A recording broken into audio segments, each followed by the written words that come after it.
The Michigan Man Podcast, episode 171. It was another struggle for the Wolverines against UConn, but the bye week is here and should help. Shemy Schembechler is our guest on this week's show. Oh man, Euchre's been broadcasting for 27 years. I have never seen anything like this. They need 2 inches. Dennis Franklin, the quarterback, taking a long count from center. He hands off to Shuttlesworth 5, and it's down to the end zone. Touchdown! Touchdown, Dennis Franklin! Oh my God, Dennis Franklin fooled everybody. He fooled me. He fooled the entire Ohio State team. Kneeling is Larry Gustafson. Attempting will be Super Toe. Super Toe will kick the 30-yard field goal. It's kicked to send over end. It's a tied-up ball game. 10-10. Okay. Under center is Wangler at the 45. He goes back. He's looking for a receiver. He throws downfield to Carter.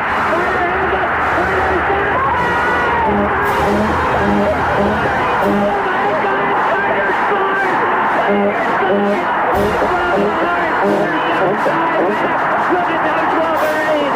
95 Wolverines going to the end zone. Carter's on the pass. In the air, it's done. Buford is going to have his fun.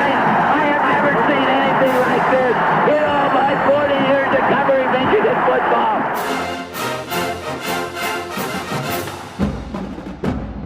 This is the Michigan Man Podcast on GBMW Go Blue Michigan Wolverine for Wolverine fans from coast to coast.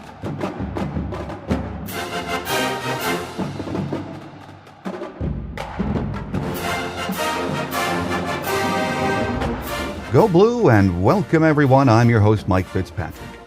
This week Shemy Schembechler, the son of legendary head coach Bo Schembechler, is our guest on the Michigan Gameday segment. That's right around the corner. First, my view from Section 17, which Saturday was actually my lazy boy in the basement when I wasn't pacing the floor. It was another ugly win against UConn on Saturday night. We all know that. We saw that. This following on the heels of another poor performance against Akron.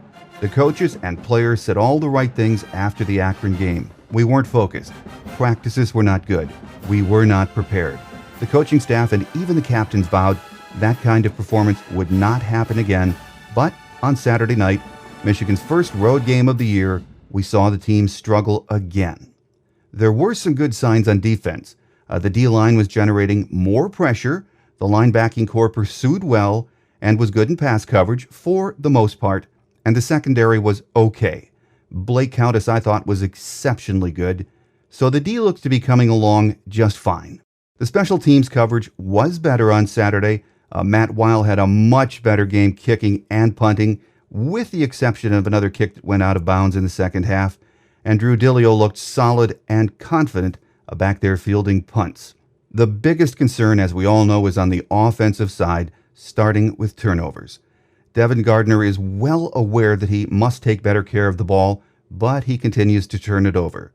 The offensive line is not getting consistent push, especially up the middle. The receiving core is not getting separation from the D-backs to help Devin out, and the pass protection was very poor. We all know what the issues are. We could see them Saturday night. The question is, can they be fixed as the Big Ten season gets underway? I'm not sure anyone has the answer to that question right now. But Coach Hoke and his staff have 2 weeks of practice ahead and will certainly have a lot to work on. We have to keep reminding ourselves this is a very young team. And while expectations were high coming into this season, as they should be, it should be remembered that we still have 8 games to play and a lot of time to get better. Today's guest on Michigan Gameday is Shemy Schembechler, the son of legendary head coach Bo Schembechler. Shemy has spent the last 16 years as an NFL scout, 11 of those with the Washington Redskins. Like his dad, he knows the game, and he loves his Michigan Wolverines.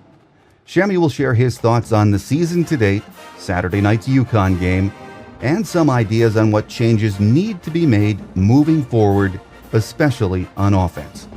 That's next, here on the Michigan Man Podcast on GBMW Go Blue Michigan Wolverine.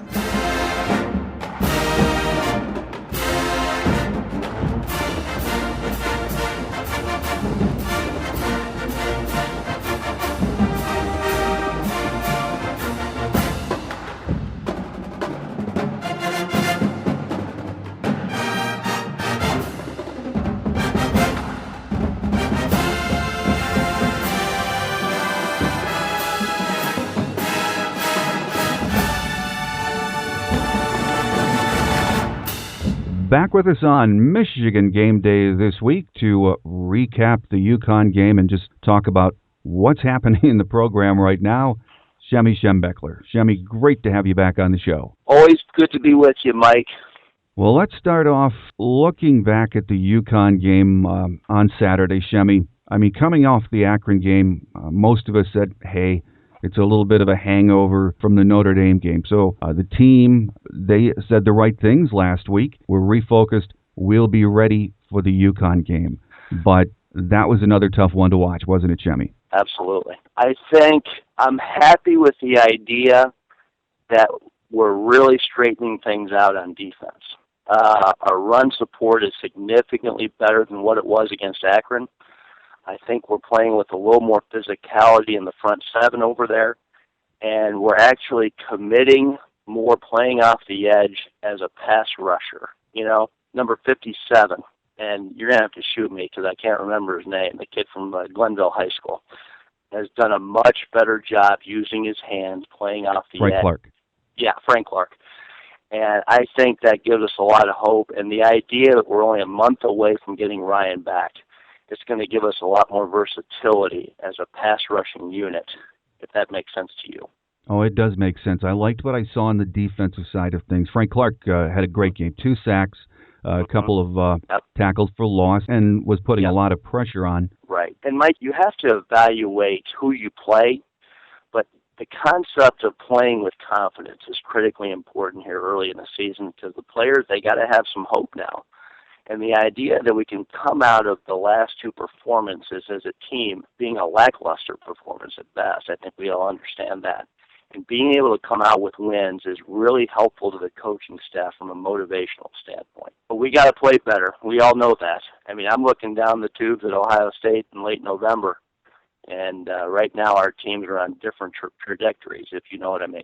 Well, let's talk about that offense for just a couple of minutes, Shemy, if we can. We knew coming into Saturday night's game those turnovers had been an issue. I really want us to reestablish the running game.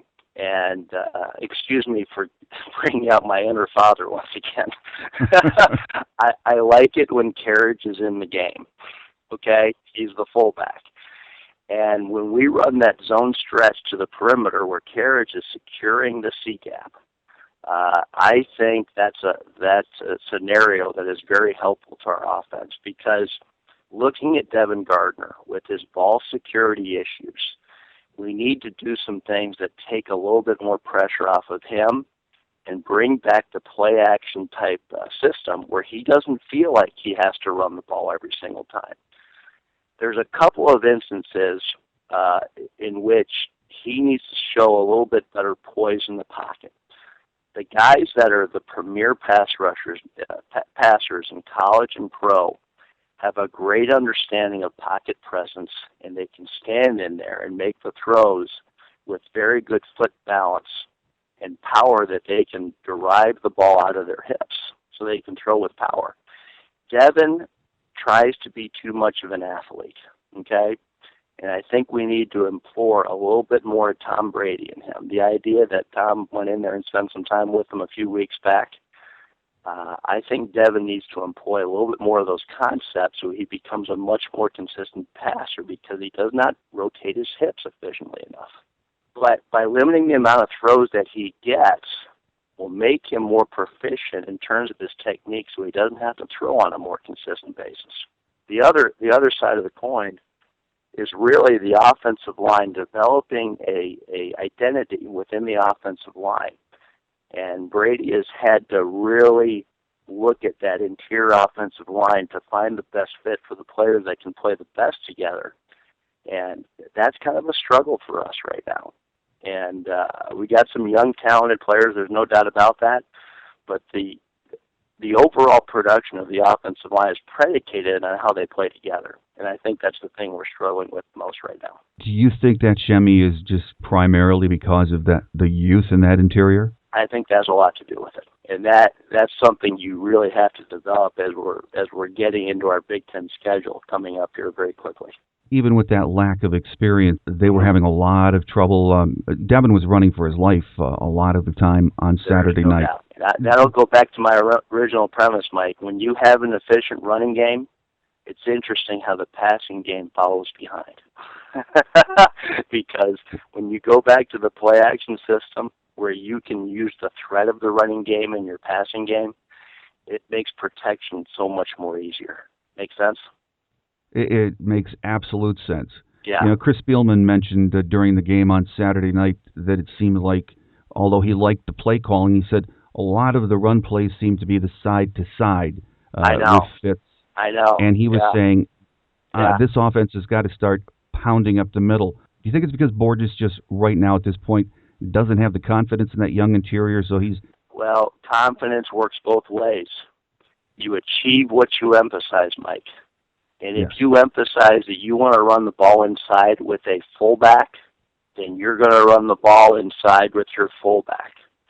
So I think we need to re-employ a little bit more of an inside running attack, because I like Carriage as a football player. The guy's tougher nails. He will lead up in there. And I think we will be much more proficient in our A and B gap running attack when he is in there. Well, we have a week to work on that, work on a lot of things. We got 2 weeks, Mike. Oh, that's true. So, you're right about that. A lot of practice time.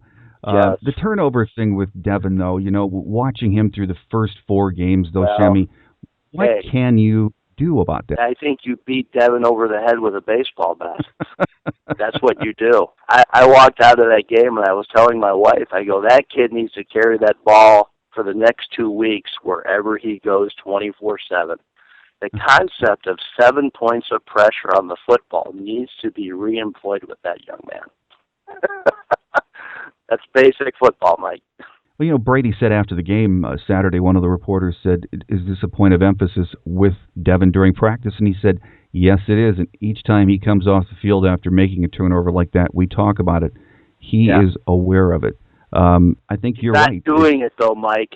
That's where the baseball bat comes in. You know, in watching him on Saturday night, to me, he started to play tight. At what point do you start to worry about Devin's confidence back there? That's going to be a concern, but I'm going to go back to my original premise.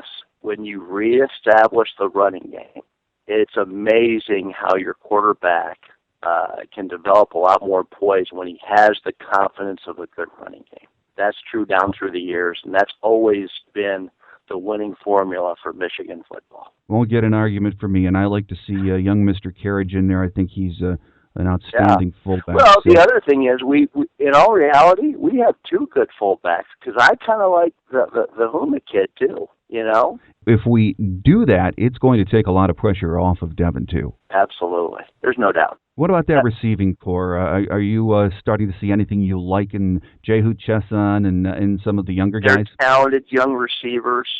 They're still very young. They have a lot of work to do in terms of route mechanics. Now, I'm not the best one to ask in terms of evaluating that, because, as you know, when you're watching games on ABC and ESPN, it doesn't give you a great opportunity to reevaluate their route mechanics, because you never get a chance to see it. All you see is where the ball is.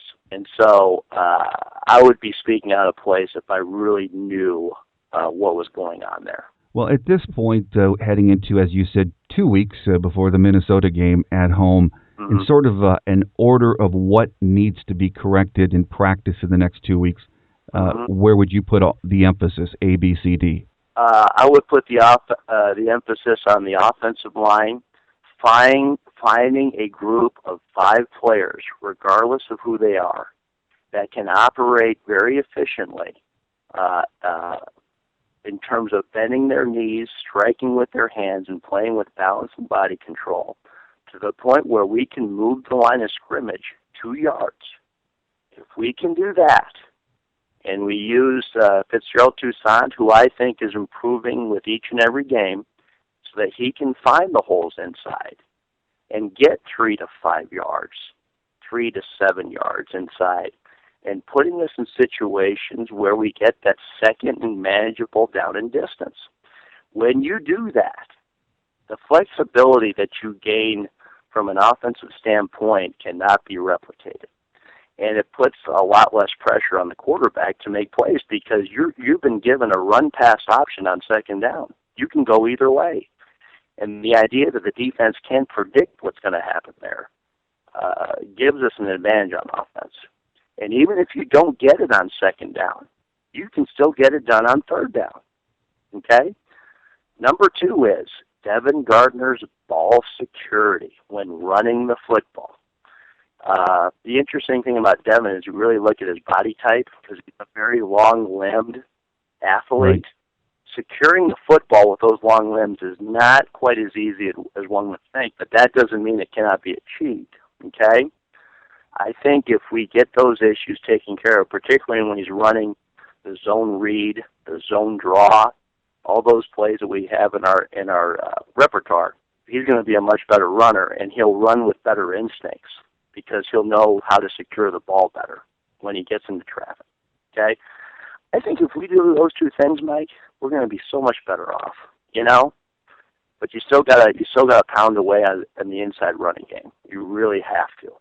Because most teams, the majority of the teams that we're going to play throughout the rest of the Big Ten Conference are going to be an even front. And so you don't have that nose tackle that you really have to secure and get movement on. You're going to be facing quicker, more agile defensive linemen that aren't quite as big. It's not like what he had to face against, because you see that nose tackle against Connecticut? That guy was hard. Oh, he was huge. Now. You got guys like Nix at Notre Dame.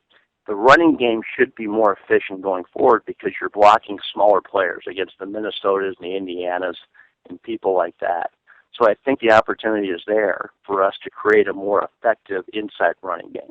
So at this point, heading into the bye, you think these are all, by and large, very fixable things? Absolutely. I think the attitude and the physicality of our team needs to improve, too. And this is nothing against our coaching staff. I think it speaks to the youth of our offensive line.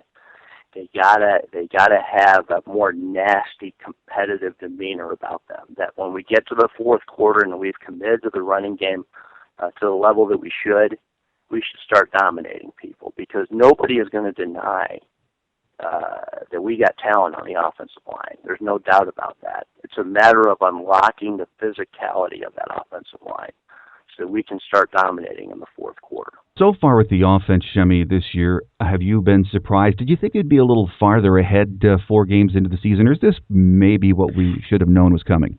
Yes and no.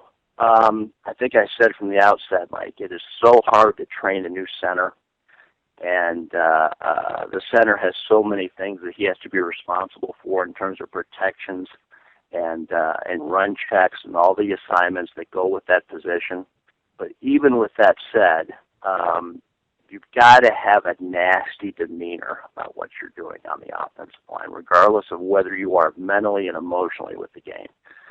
And if we put those things together and we start playing with a little bit more physicality, we're going to be a much better football team offensively. Well, Shemy, let's flip it over to the defensive side, which was just solid, I thought, for the most part, on Saturday. And we're starting to see it come together. These young defensive linemen, they started to really bring the pressure without blitzing on Saturday night, which was good to see. Yep, absolutely. I think the thing that jumped out to me more was the instinctual progression of our linebacking core. The idea that we're making much better run fits from the Akron game to the Connecticut game, I thought was pretty significant. And we're taking better angle to the football. And that's really what intrigued me the most. We still have some things to clean up in the secondary, obviously, but the idea that we're tackling pretty well is really what makes me happy about what's going on that side of the ball. Couple of players that really jump out at you so far. Blake Countess, he has looked solid. Yeah, he's a very self-aware, athletic, tough, willing tackler. He's got all the ingredients of what should be an all Big Ten performer by season's end. He's got really good hands. He's got excellent eyes. He has a very good awareness of where he fits within the zone scheme, because they run a lot of zone, as you're already aware. I like the fact that he has the versatility to play on the outside as an outside corner, but he also has the instincts to play that nickel position. So I can see our coaches going in a direction where we can play him on the other team's best receiver based on those instincts alone. He's a little bit on the short side, but I don't think that's a real weakness for him because his ball skills are outstanding. And then the other guy that we mentioned, Frank Clark, he's learning how to play with his hands so much better. His jump off the initial snap is a lot better than what it was early in the season. And he's playing with a little bit more physicality. I think he's gaining in confidence in how he plays. Another guy that we don't hear an awful lot about when I watch him, and Coach Greg Madison said this a couple of weeks ago, Desmond Morgan is always where he is supposed to be on the field. I mean, how about that catch? Exactly. He was back in the passing lane where he was supposed to be. Yeah, that was a absolutely. beautiful interception, wasn't it? Well, Desmond Morgan, he's not going to blow you away with the greatest of physical talents, but there's been a lot of great linebackers play at Michigan in the past that probably don't have half of his physical ability. I mean, I remember Andy Moeller running 5.15 from sideline to sideline back in the 80s. Well, at least I know Desmond can run faster than that. But having that guy in the middle that has great instincts and can get everybody lined up and has an awareness in the back half is a very healthy thing for our defense. And he's a tough kid, too. I mean, he'll hit you. And I think we're very fortunate to have him on the inside there because he can get everybody else lined up. What do you think of the rest of the secondary so far? Once again, Mike, that's a hard thing to evaluate because you never get to see it on television. I think we're tough. I think we're very willing as tacklers. We do have some things we need to clean up in terms of angles and run support, but I think that's going to be the case for a young secondary because we're still pretty young now. But I like the way we play from a physical standpoint. There's probably some things I'd like to see some improvement on when playing from off coverage and how to react to certain routes. But I think that's just part of the natural position progression, particularly for corners. We need to play with our eyes just a little bit better. And I know if Kurt Mallett is with us right now, he'd probably say the same thing. When you look at this defensive unit, Shemy, as a whole, I mean, this looks like it could evolve into a darn good defense by later this season. I would say by late in the season, this defense will be good enough to win every game. As long as they play with proper angles and instincts, which I think they are progressing at by and large, we'll be in position to win every game. And it's just a matter of whether the offense can run the football and take care of it efficiently enough to keep us in every game. Do you think the bye week really has come at a good time for this team? I wish we were playing better. I would have liked the scenario of where we are offensively if we had a game this week, because we've had 2 lackluster performances in a row. I'm a little bit worried about not playing a game, but I know that our coaching staff will do a great job in reevaluating where we are on the offensive line and getting Devin to really focus on taking care of the football and making good decisions with proper throwing mechanics when that opportunity presents itself when we do have to throw. Because his footwork still has a little bit of ways to go in my mind. If we can get those things cleaned up, we'll be a much more efficient offense that can play off of our defense much better, and we'll do a better job playing the field position game as opposed to trying to score every time. Do you still think this is going to be a team that can contend? Yes. We're not there right now. But this is why we have 2 bye weeks in which to fix all those issues. And I can see Brady going back to the board from a physical standpoint in terms of being able to practice in pads really efficiently so that we can reinstitute what we have to do in the running game, okay? Take care of the football a little bit better because I'm happy to punt now, okay? The way I look at it, too, is better to get these mistakes out of the way. I know a lot of folks are disappointed with what they've seen other than the Notre Dame game, but it's best to get these things worked out in September as opposed to November. There's no doubt about that. Yeah, I'd much rather be playing like this in September as opposed to November when we're building to a crescendo. Well, it's going to be interesting, of course, with the Big Ten season starting in 2 weeks, October 5th, homecoming against Minnesota. And Minnesota could roll into that game undefeated too, Shemy. There's no doubt about that. And I think with Jerry Kill up there at the helm, you're going to have a tough and competitive team. In all sincerity, they're not going to match up with us from a talent standpoint. But as we all know, is that competitiveness beats talent when talent is not prepared. And so that behooves us to really put our nose to the grindstone over the next 2 weeks and straighten out these issues with ball security in the running game. Well, it's going to be fascinating to see. Our guest on the show today has been Shemy Schembechler, and we had Shemy on in the summer and enjoyed it very much. All our listeners, we had a lot of feedback that folks loved hearing from you. So, Shemy, as the season progresses, we'd love to get you back on again. All right, Mike. I want to wish you all the very best, buddy, and go Blue. Thanks again to Shemy Schembechler for being our guest on Michigan Game Day, and just like his dad, telling it like it is. We'll have Shemy back on the show later in the season. Coming up next, we wrap it up for another week with Wolverine Quick Hits here on the Michigan Man Podcast on GBMW Go Blue, Michigan Wolverine.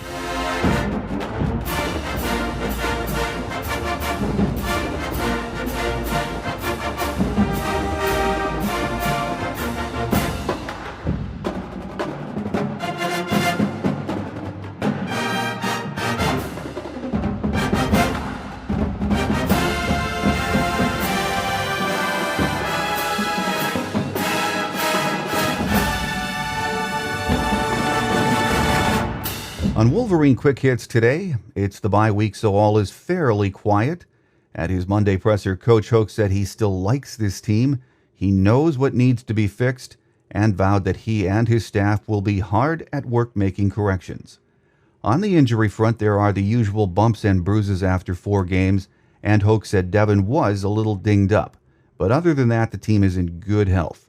I think we all can agree that the first bye week of the season is coming at a good time.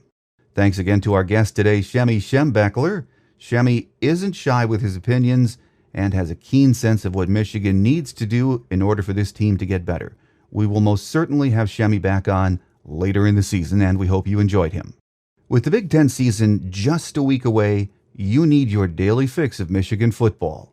There is no better place to get it than right here at GBM Wolverine. Visit www.gbmwolverine.com and become a member today. We have player profiles, recruiting news, our lively message board, plenty of chatter about this season, and the always popular Monday night live chat with all of our talented writers here at GBM Wolverine. So don't delay, visit www.gbmwolverine.com and join today. Make sure you're in the Wolverine loop this season.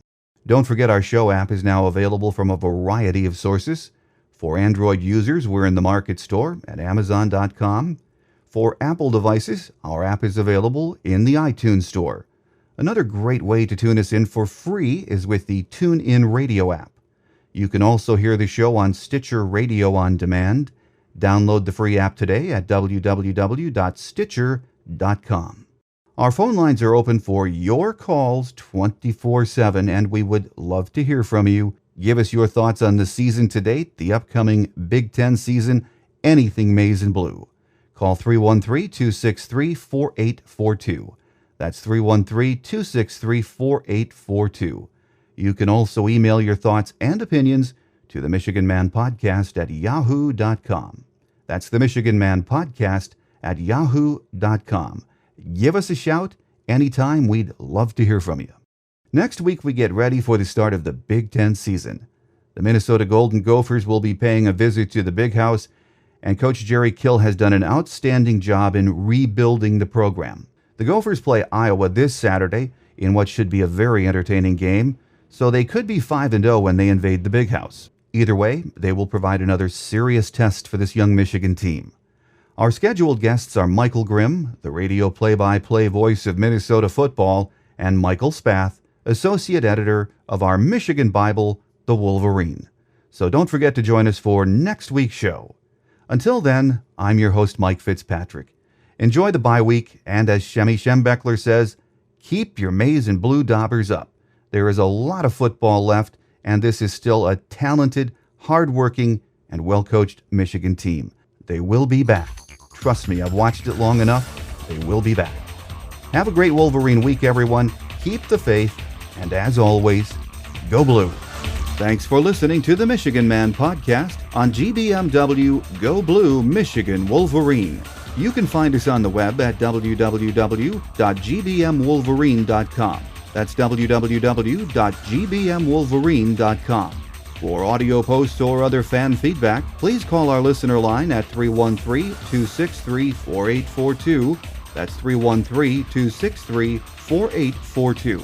Email fan feedback to the Michigan Man Podcast at yahoo.com. That's the Michigan Man Podcast at yahoo.com. The Michigan Man Podcast on GBMW Go Blue Michigan Wolverine is produced at the studios of Robin Lynn Productions, Allen Park, Michigan. The Michigan Man Podcast is not affiliated with the University of Michigan. Go Blue!